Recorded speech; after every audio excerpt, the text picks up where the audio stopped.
Alright, today we got the Mobula 7. This is Rick's from work. We're going to convert it over from FR Sky over to Spectrum since he does not have his transmitter yet that's coming from China. So, figured I got some extra shit sitting around, so here's the receiver we're going to throw in it. The little micro DSM-2 receiver.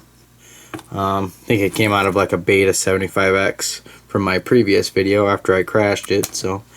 And then we're going to hook them up with just an old Spectrum remote that I had sitting around. So it'd be good enough for get him to fly, get some stick time in before he gets his other transmitter. And then he can either go back to FR Sky, or I think he can still run this DSM receiver on that multi-protocol radio. So yeah, let's dig into it, and then we'll should be pretty straightforward. Pretty simple to do here. So here's all of our stuff. Got us a Mobula 7 here, TPU mount and some batteries and a charger and all that good stuff. But yeah, we're gonna pop the canopy off and kind of take a look inside. So let's get that going.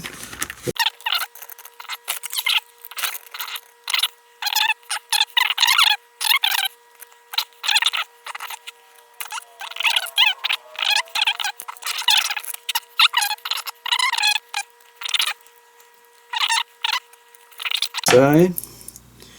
Now we got our basically our entire quad right here. But yeah, here on the bottom there is, don't know if we'll be able to see it, but kind of where my finger's pointing. Yeah, you can kind of see it actually. T2 and R2. We're gonna go right there. We only need the R port for Spectrum, so we'll use R2. And then we got to find the 5-volt pad and ground. So I think in the manual it shows 5-volt and ground right here. So we'll use those two ports or pads for that.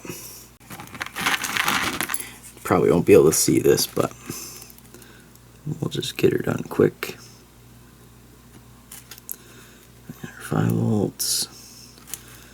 Okay, that's done. Our 2 port, or yeah, get that one going here.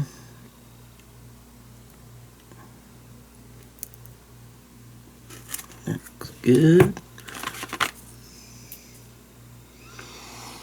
Sorry, lighting's horrible in here, but we got our tin. Now, pretty sure the wires are already tinned on this guy. I'm just gonna cut them and redo them. Find some snippers here. I guess my scissors are gonna work. You can kind of just use your thumbnail to pop the tips off. I'll solder them, then I'll clip them again. Get them soldered up quick.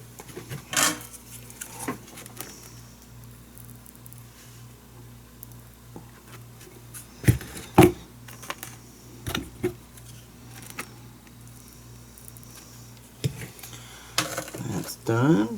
Clip off the excess here.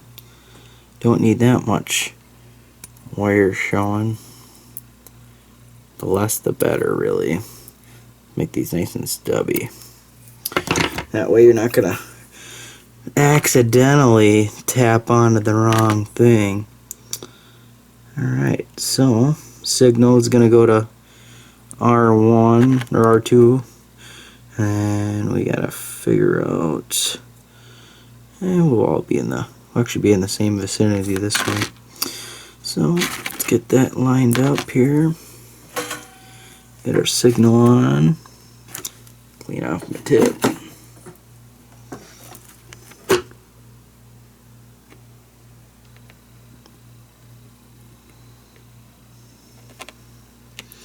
Looks good.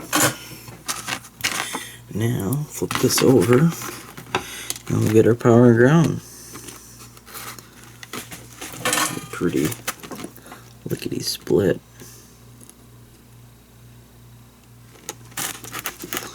Usually I have like tweezers to do this, but I don't know. With the wires this tiny, it solders up really quick. I almost want to cut this. I'll be alright.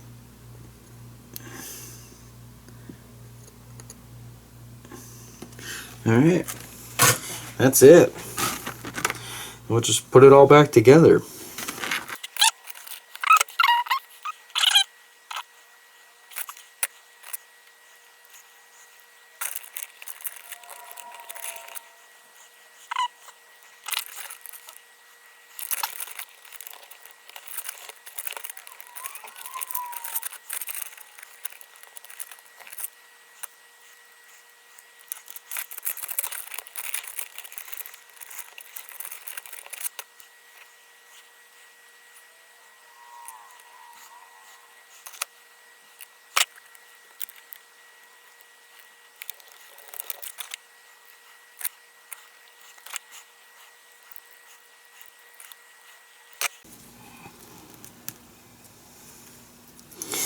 Alright, there it is.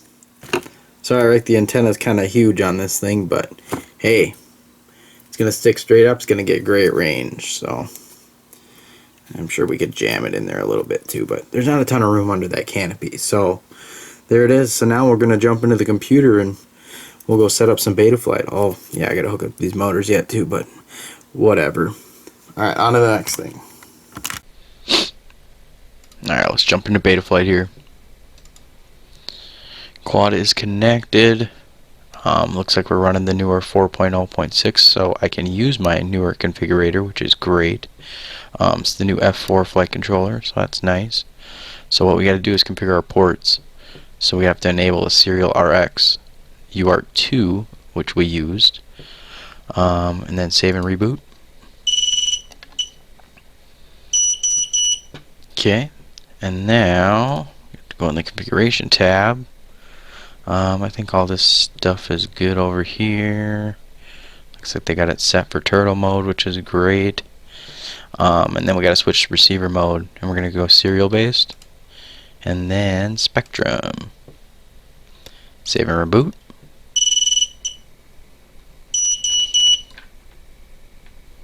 Okay.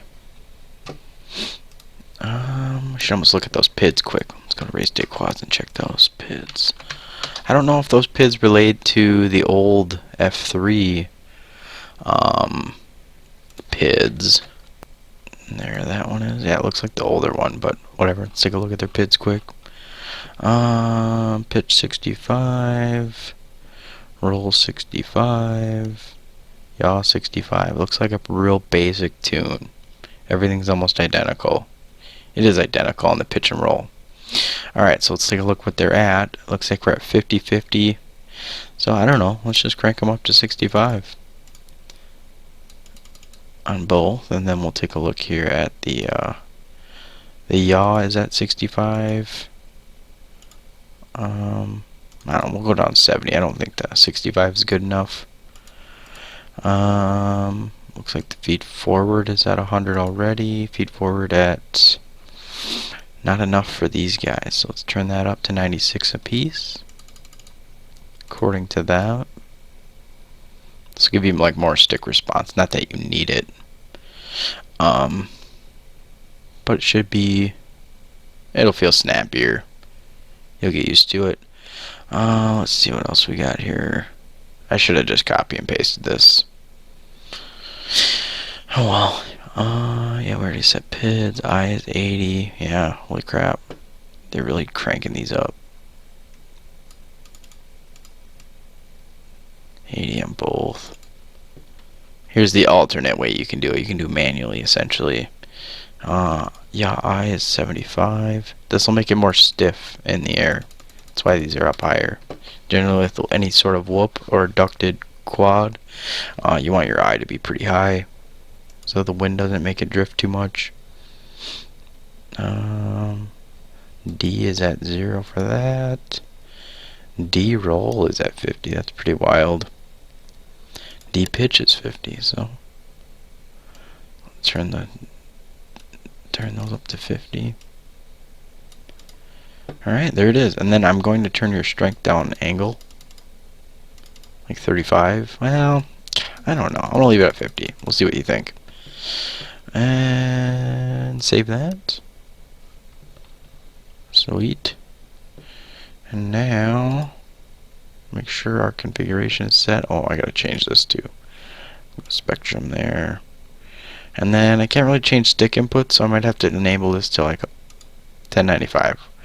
Once we get this thing bound, you'll kind of see, but we're going to need quite a bit of deadband too. It's a cheaper transmitter, but that's alright.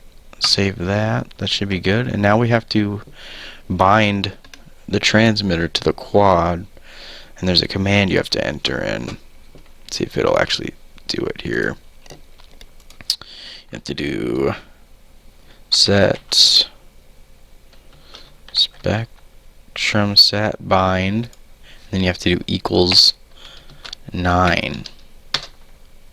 Save. Okay. And now when you unplug, and then once we plug in a 1S battery, this thing should start flashing, theoretically. Alright, be right back. I'm gonna grab one of those batteries. Alright, now we're gonna grab our batteries here. Plug them in, and now we have a flashing light on the receiver. We're gonna go ahead and bind this radio to it. See if I remember how to do this.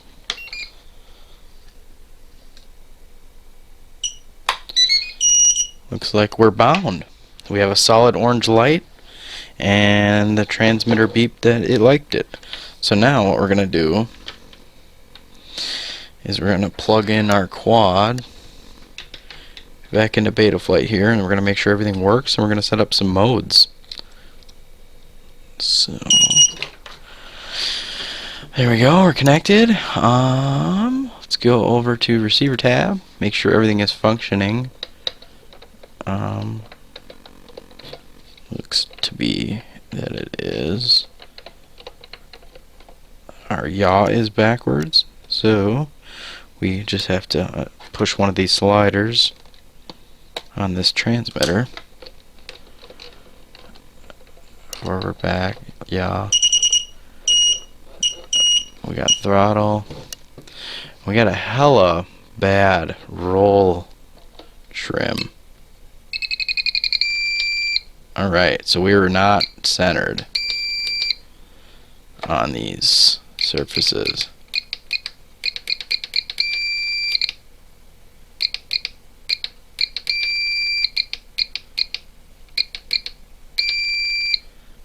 That's a lot of dead man. We're just gonna center it the best we can here. Yeah, we're just gonna have to increase the yaw deadband about 6. Just in case. Oh, looks like our throttle threshold did go down to 988, so that's good. That means we can bring our low threshold down to 1000. So your stick has to be lower than set amount on the low stick threshold, or else it will not arm. So yeah, I think we're just gonna have to enable arm, and then I'm gonna have to enable angle as well on the same. Alright, Rick. So you're gonna need air mode should always be enabled.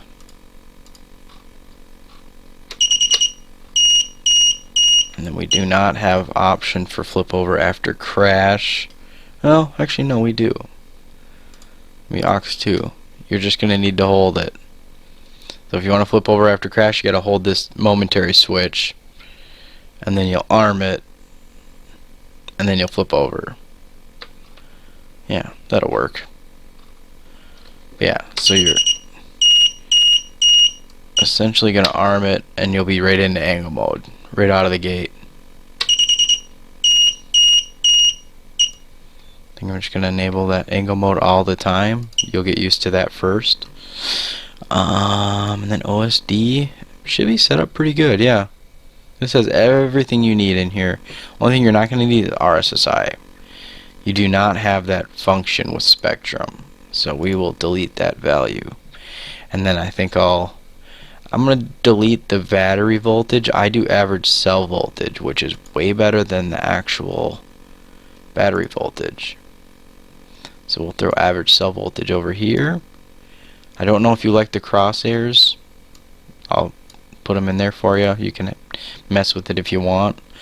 Yeah, and I'll leave everything else as is. And then we will switch over to imperial units. Not that that matters. Hit save. And now we're pretty much ready to rock, honestly. We can do a test hover. So let's get that on video. I'm gonna leave all these other settings kind of how they are. You might have to bring a little bit more throttle up. I'll do a test flight and see. We'll see what we're thinking on that. So, alright, let's do a test hover.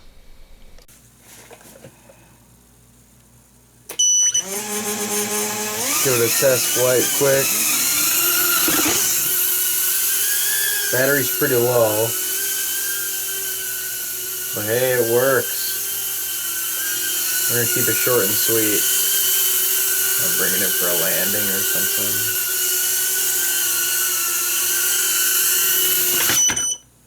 Done deal. There it is, Rick. You got FPV too.